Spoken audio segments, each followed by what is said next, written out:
नमस्कार। आज हम व्यंजन संधि के दूसरे भाग की ओर बढ़ रहे हैं। पीछे हमने जो पढ़ा था उसमें एक अनुस्वार का नियम पढ़ा था और उसके बाद में कचटतप के दो नियम पढ़े थे कि किसी भी स्वर के प्रथम पद के अंत में मैं हो तो संधि करते समय उसका अनुस्वार हो जाता है, या दूसरा नियम ये था कि प्रथम पद के अंत में कचटतप हो और उसके बाद में कोई भी सहगो स्वर्ण हो, तीसरा चौथा या स्वर हो तो प्रथमाक्षर अपने तीसरे रूप में बदल जाते हैं। और उसी का दूसरा नियम था कि प्रथमाक्षर के बाद यानी प्रथम पद के अंतिम वर्ण में प्रथम अक्षर हो और उसके बाद में पंचमा अक्षर हो तो अपना प्रथम वर्ण भी पांचवें अक्षर में बदल जाता है। उसका उल्टा नियम भी हमने देखा था। आज जो नियम है व्यंजन संधि के, उसमें 3 संयुक्ताक्षर दिए हैं और इन संयुक्ताक्षरों का संधि विच्छेद किस तरह से किया जाता है इनको समझेंगे, उसी हिसाब से नियम बन जाएगा। सबसे पहले हमने लिया च और छ, यानी यदि किसी भी शब्द में च और छ हो तो उसका संधि विच्छेद 2 तरह से होता है। किसी भी शब्द में च और छ हो तो उसका संधि विच्छेद 2 तरह से होता है। पहला जो तरीका होता है, जैसे च आधा है इसमें और छ पूरा होता है, और यहाँ पर भी हम लिख सकते हैं च आधा और छ पूरा। इनको संयुक्त रूप में लिखे तो च और छ साथ में लिख सकते हैं। तो प्रथम जो नियम होता है उसके संधि विच्छेद जो च और छ का होता है उसके अनुसार कि जहां पर भी संयुक्त अक्षर होता है, ज्यादातर संधि विच्छेद करते समय प्लस का चिन्ह जो होता है वो संयुक्त अक्षर के बीच में लगता है। जैसे च और छ करेंगे, इस शब्द में किसी भी शब्द में च और छ आएगा तो उसका संधि विच्छेद करेंगे तो प्लस का चिन्ह च और छ के बीच में आएगा। तो पहली स्थिति के अनुसार संधि विच्छेद करते समय प्लस का चिन्ह यहाँ च का तो तय हो जाता है और छ का स हो जाता है। ये होता है पहले च और छ का संधि विच्छेद, च के स्थान पर तय और छ के स्थान पर छ। जैसे हमने एक नाम लिख दिया कि उदाहरण ले लेते हैं इसका,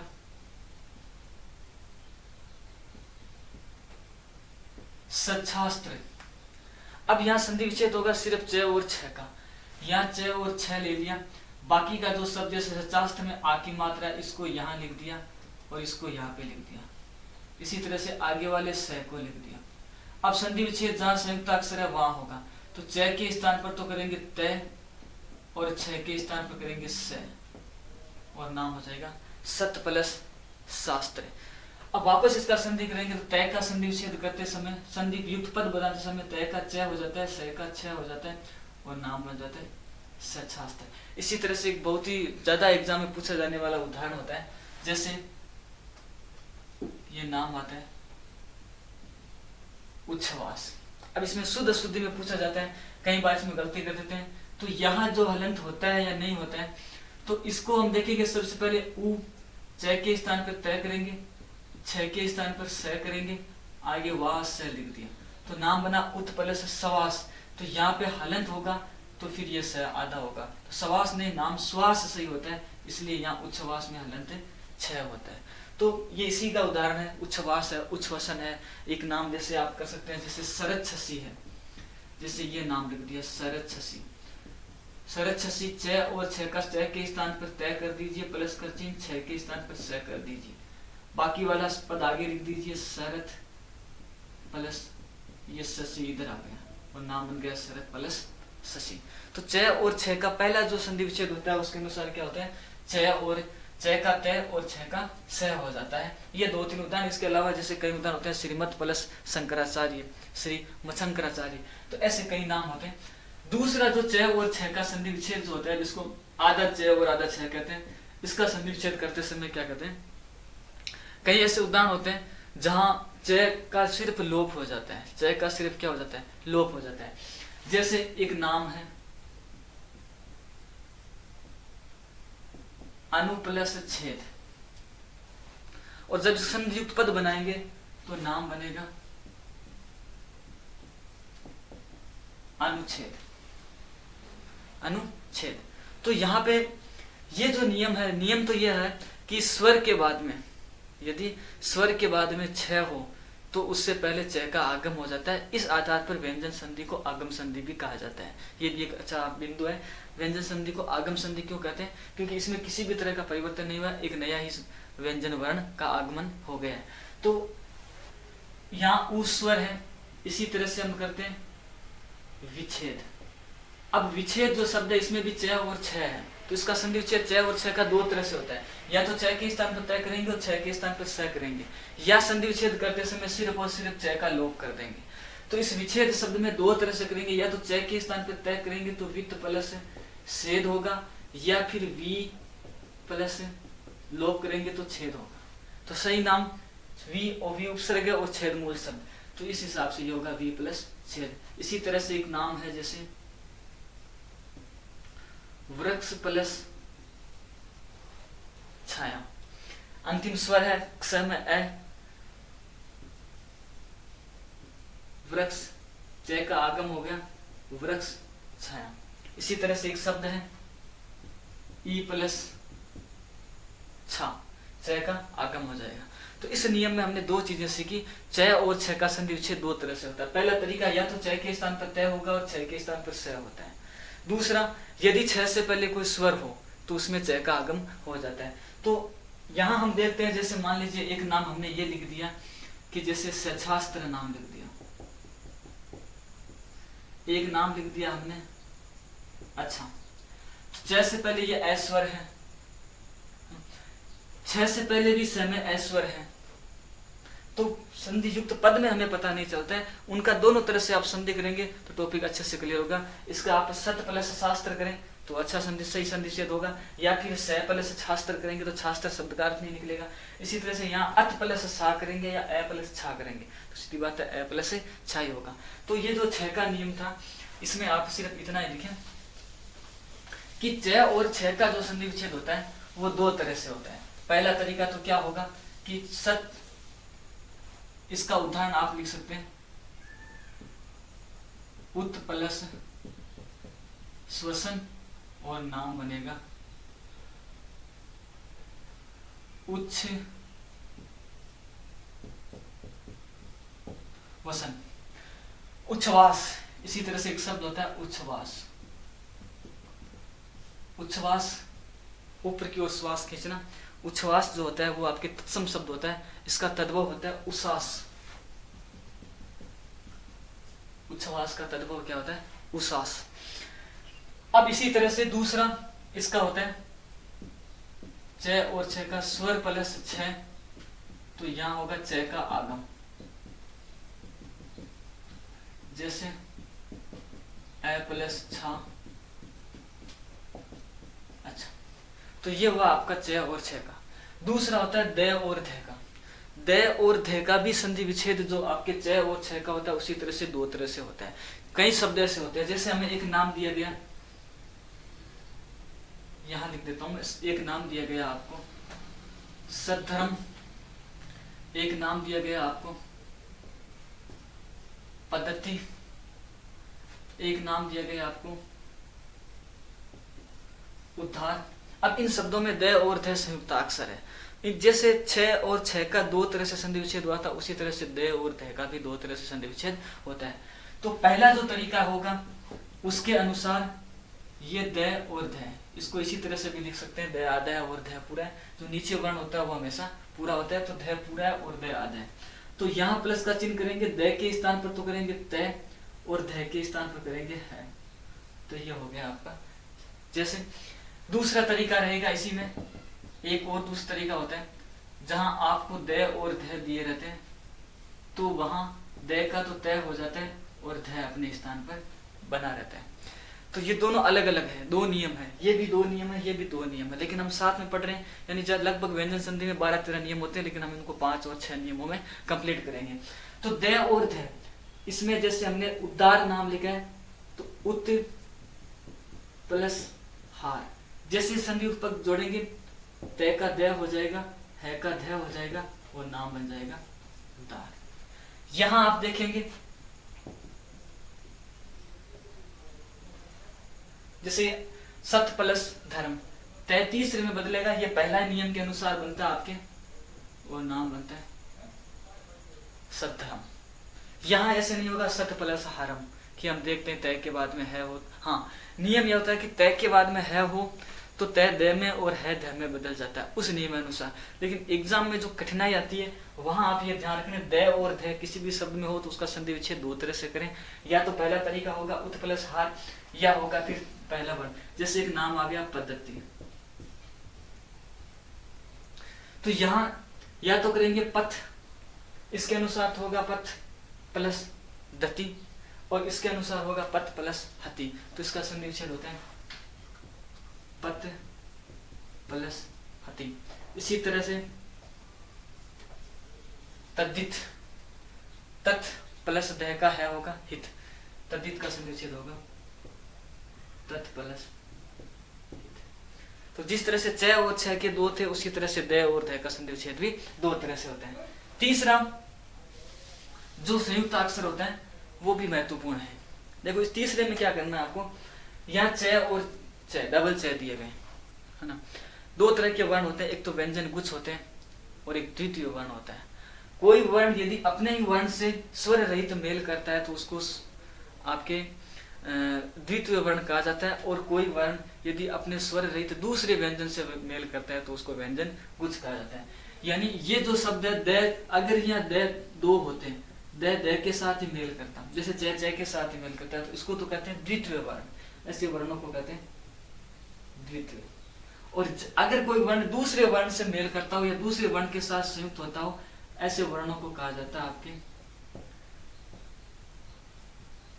व्यंजन गुच्छ। ये बेसिक बात है। तो च और च दो एक साथ हो तो किस तरह से करेंगे। अब यहाँ एक चीज क्लियर करनी है, एक बड़ा नियम है, एक छोटे से एक ही उदाहरण से बड़ा नियम बता देता हूँ कि कभी भी आपको कोई भी द्वितीय वर्ण मिलता हो, यानी जहाँ दो समान वर्ण मेल होते हो, तो वहां जो पहला वर्ण आधा होता है उसके स्थान पर तय कर देना है, बाकी आगे वाले वर्णों को है जैसे लिख देता है। जैसे यहाँ पे च है, तो इस च और च को जैसे च के स्थान पर तो तय कर देंगे, लेकिन ये च अपने स्थान पर रहेगा। जैसे एक नाम है उत प्लस चारण, च अपने स्थान पर रहेगा, इस च का तय का च हो जाएगा, तय का च, ये सब च अपने स्थान पर रहेगा। यानी जहां पर भी दो च एक साथ हो, पहले च को तय में बदल देते हैं। अब एक च और च का उदाहरण नहीं है, इसमें कई उदाहरण है। जैसे यदि डबल लय हो तो पहले लय को तय में बदल देते हैं। यदि डबल टय हो, दो टय एक साथ हो, तो पहले टय को तय में बदल देते हैं। यदि दो डय हो तो पहले डय को तय में, यानी एक सिर्फ और सिर्फ छोड़ना आपको नय को। यदि दो नय एक साथ हो तो प्रथम जो पंचमाक्षर होता है वो प्रथम में बदल जाता है, ध्यान रखें। इसके अलावा जो वर्ण अगर संयुक्ताक्षर होते हैं तो प्रथम एक, इसके अलावा आपके उदाहरण होते हैं, ध्यान रखें, ज और झ का। इसका एक विशिष्ट तरह से उदाहरण होता है वृहत प्लस झंकार, वृहत झंकार।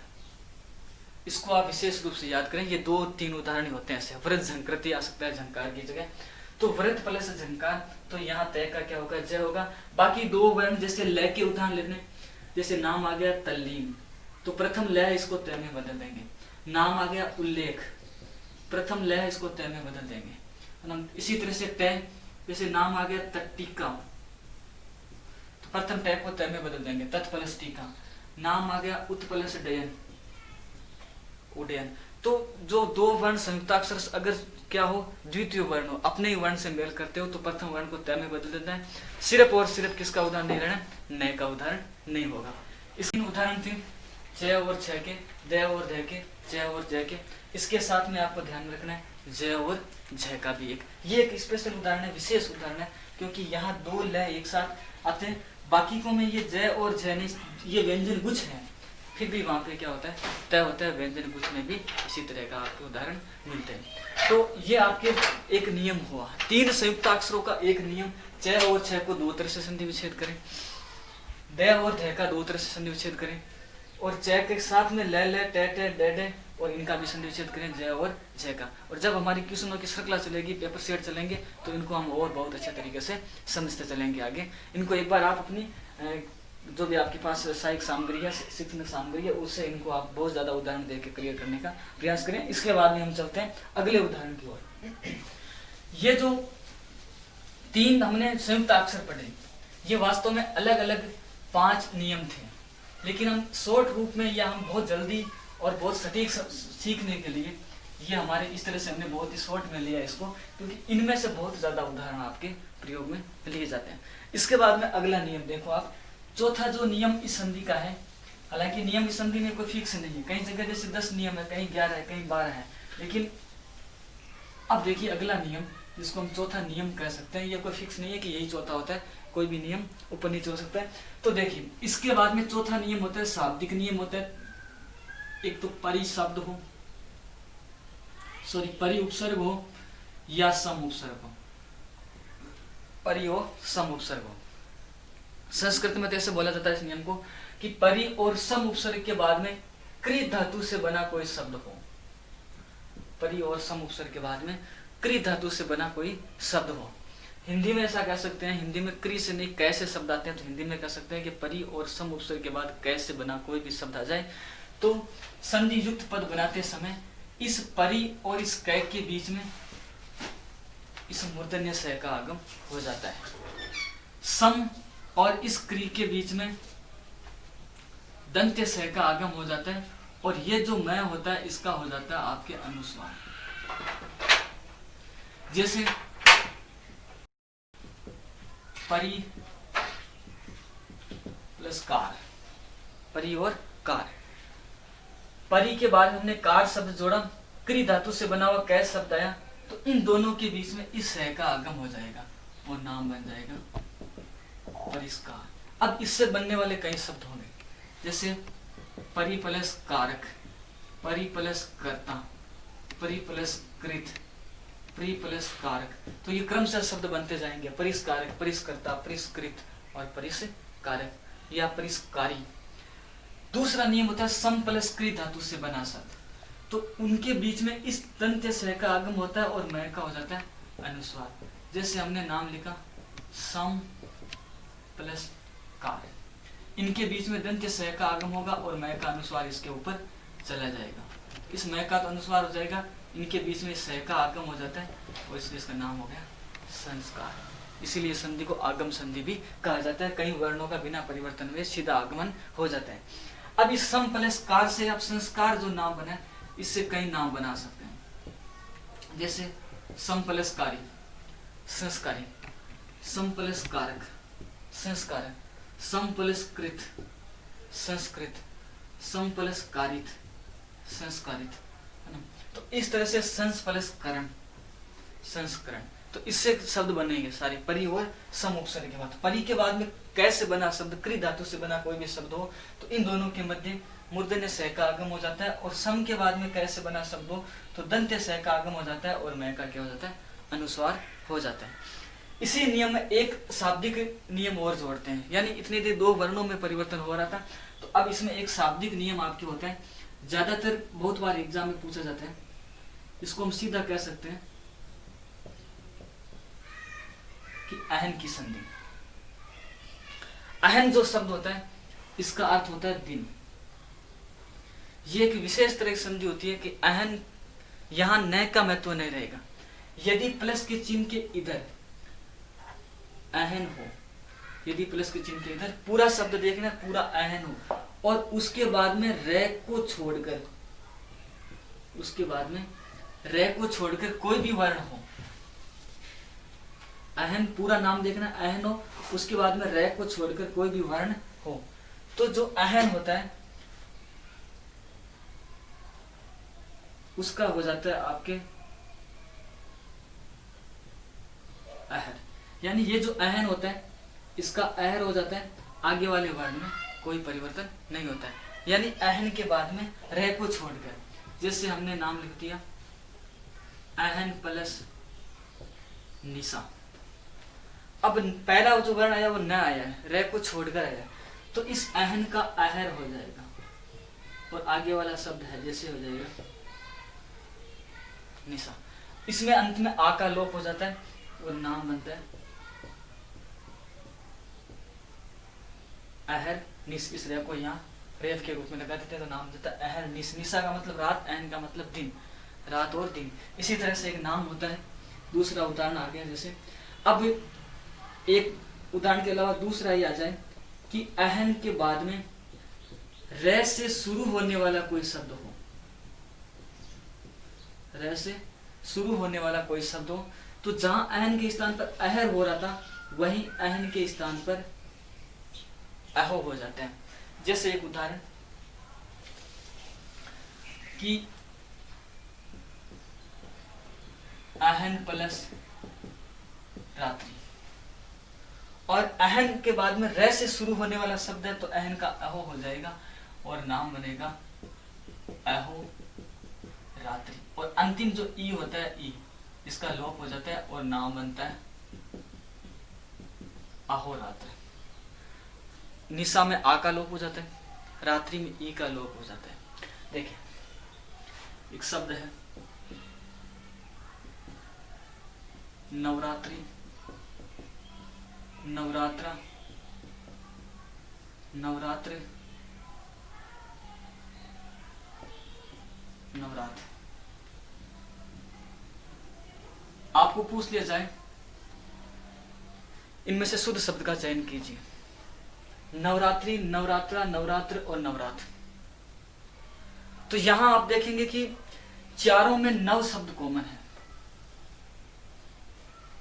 तो ये तो चारों सही है। मूल जो शब्द है रात्रि, रात्रा, रात्र और रात, तो रात तो तत्सम शब्द है, तद्भव शब्द है, तो ये तो नहीं होगा। अब यहां रात्रि, रात्रा और रात्र, तो रात्रा तो कोई शब्द ही नहीं होता, तो नवरात्रा तो हो ही नहीं सकता। अब या तो नवरात्रि होगा या नवरात्र होगा, तो प्रथम पद संख्यावाची आ गया। तो यहां देखें रात्र शब्द तत्सम होता है, इसका तद्भव होता है रात, तो सीधा रातें नहीं करना पड़ेगा, रात ही होगा, नो रात, क्योंकि पहला पद संख्यावाची आ गया, इसलिए नाम सही होता है। ई का लोप होके नाम बनता है रात्र ही। इसी तरह से अहो रात्रि नहीं होगा, क्या होगा, अहो रात्र ही होगा। जिस तरह से नवरात्रि होता है, यहाँ नवरात्रा नाम भी गलत होता है और नवरात्रि नाम भी गलत होता है। तो इस तरह से अहन से रहसे से मैंने एक नाम लिख दिया,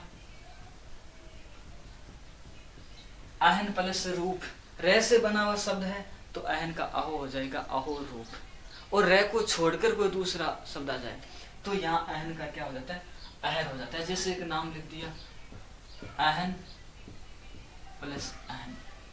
अब अहन के बाद में जो अ आया रे को छोड़कर है, इस अहन का अहर हो जाता है। ये रे आधा है, लेकिन जैसे ही अ मिलेगा ये रे पूरा हो जाएगा, आगे वाला है आ जाएगा, अंत्य न का लोप हो जाएगा और नाम बनेगा अह रह। तो ये तीन नियम देखे हमने एक नियम में। पहला, परी के बाद में कैसे बना कोई शब्द आए तो परी और कै के बीच में मूर्धन्य सह का आगम हो जाता है। दूसरा, सम के बाद में कै आए तो सम और कै के बीच में दंत्य सह का आगम हो जाता है और मैं का अनुस्वार सह के ऊपर चला जाता है। तीसरा, अहन का अर्थ, अहन के बाद में रे को छोड़कर कोई वर्ण आए तो रे को छोड़कर तो अहन का अहर हो जाता है, और अहन के बाद में रे से बना हुआ कोई शब्द आए तो अहन का अहर हो जाता है। इसके बाद में ये तीन नियम देखने के बाद में इसके जो उदाहरण हम बहुत कम लिख रहे हैं, इसका कारण ये है कि आगे हम जब पेपर सेट चलाएंगे या आगे जो टेस्ट सीरीज चलेगी उसमें बहुत सारे उदाहरण होंगे और उन उदाहरणों को वापस समझा के आपको बताया जाएगा, तो वहाँ इनका क्लियर ज्यादा होगा। इसके बाद में अगला जो नियम, एक बार आप इनको लिख सकते हैं, अहन की संधि, अहन के बाद में रे को छोड़कर कोई वर्ण आए तो अहन का अहर हो जाता है, अहन के बाद में रे से शुरू होने वाला शब्द आए तो अहन का अहो हो जाता है। अब देखिए इसके बाद में आगे की जो संधि है जिसको हम पांचवा नियम कह सकते हैं अपने हिसाब से। बाकी नियम जो जैसे हम पहले आगे पीछे ऊपर नीचे नियम चलते हैं, तो पांचवा जो नियम है वो बिल्कुल साधारण नियम है, वास्तव में कोई नियम नहीं है। सही रूप से देखें तो शब्द की शुद्ध शुद्धि है। वो नियम इस तरह से है, दो नाम लिखा आपके सामने, असम और विषम। दो नाम लिखे गए आपके सामने, असम और विषम। इस नाम को मैं लिख देता हूं असम और विषम। तो सीधा सीधा होगा इस दोनों नामों में से ये नाम गलत है, ये सही है, ये सही है, ये गलत है। तो फिर ये सही और ये गलत, सिर्फ और सह का अंतर है, यहाँ दंत्य स है या मूर्धन्य है, यहाँ मूर्धन्य है या दंत है। तो ये एक सोचने की और कल्पना का विषय है कि आखिर क्यों असम में यही सह आता है, असम में यह सह क्यों नहीं आता है। इसी तरह से विषम में यह सह क्यों आता है, विषम में यह सह क्यों नहीं आता है। यही संधि का नियम है। अब देखें, ध्यान देखें, असम और विषम, इन दोनों में ए और वी दो उपसर्ग लगे गए। इसमें उपसर्ग लगा गया ए, इसमें उपसर्ग लगा गया वी। सदैव ध्यान रखें, ए या आ के बाद, ए या आ के बाद में हमेशा अगर स आएगा तो फिर दंते से आता है। ई या ऊ के बाद में अगर स आएगा तो फिर यही आता है। यही नियम है। अगर भूल से ए के बाद वी के बाद में ये स आ जाता है तो उसको इस या ऊ के बाद में ई या ऊ के बाद में भूल से यदि ये स आ जाता है तो उसको सुधारें, तुरंत उस स को किसमें बदलें, इसी स में बदलें। यही संधि का एक नियम है कि ई या ऊ के बाद में यदि ये स हो तो ये स है वो मूर्धन्य स में बदल जाता है। जैसे एक नाम, तो इसको आप सीधा सीधा याद कर सकते हैं स के हिसाब से। इस स का परिवर्तन होता है इस स में। किस तरह से होता है, ए या आ हो तो बाद में ये स आएगा, ई या ऊ हो तो उसके बाद में ये स आएगा। जैसे हमने नाम लिख दिया उपनी प्लस सद, वी प्लस साध,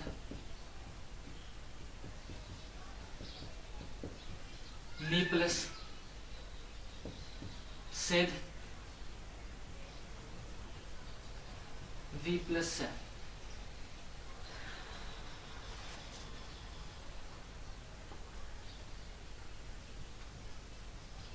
अनु प्लस संघ। प्लस के चिन्ह की इधर देखिए, ई ई ई ई और ऊ, अनु में है ऊ। ई या ऊ के बाद में, ई या ऊ के बाद में दंत्य स आया है, तो अगर ई या ऊ के बाद में ये स आ जाए तो इस स को वापस सही करना है। ये सही नहीं आता है, हमेशा कौन सा स आता है, ई या ऊ के बाद में यही स आता है। और ये आपके उपनी प्लस सद नाम बन जाएगा उपनिषद, वी प्लस साध विषाद, नी प्लस सेध निषेध, वी प्लस से विष, अनु प्लस संघ अनुसंग। और संधि विच्छेद करते समय अगर शब्द सही लिखा गया, उसमें ये स लिखा गया तो उसको उल्टा कर दीजिए। आपने बहुत बार ये उदाहरण आता है, अभी प्लस सेक, ई है, ई के बाद में तुरंत ये स आएगा और नाम बन जाएगा अभिषेक। संधि युक्त पद बनाते समय शब्द को सही करना है, संधि विच्छेद करते समय उस स को वापस गलत वाला स लिखना है। अभिषेक शब्द का आपको संधि विच्छेद पूछा जाए तो आप सीधा करेंगे अभी प्लस सेक।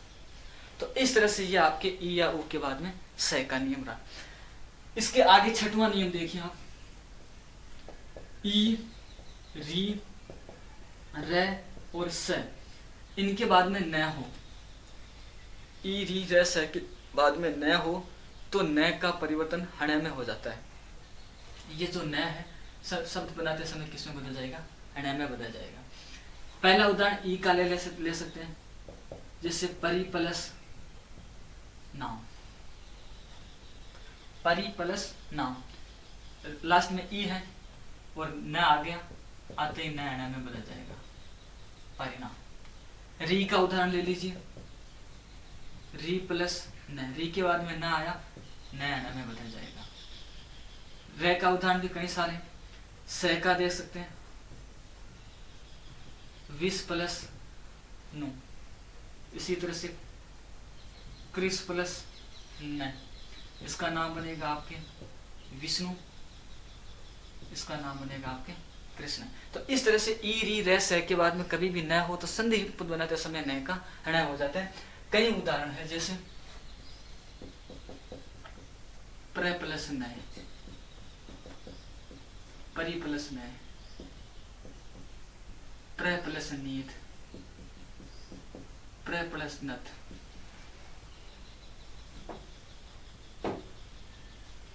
प्र प्लस नव,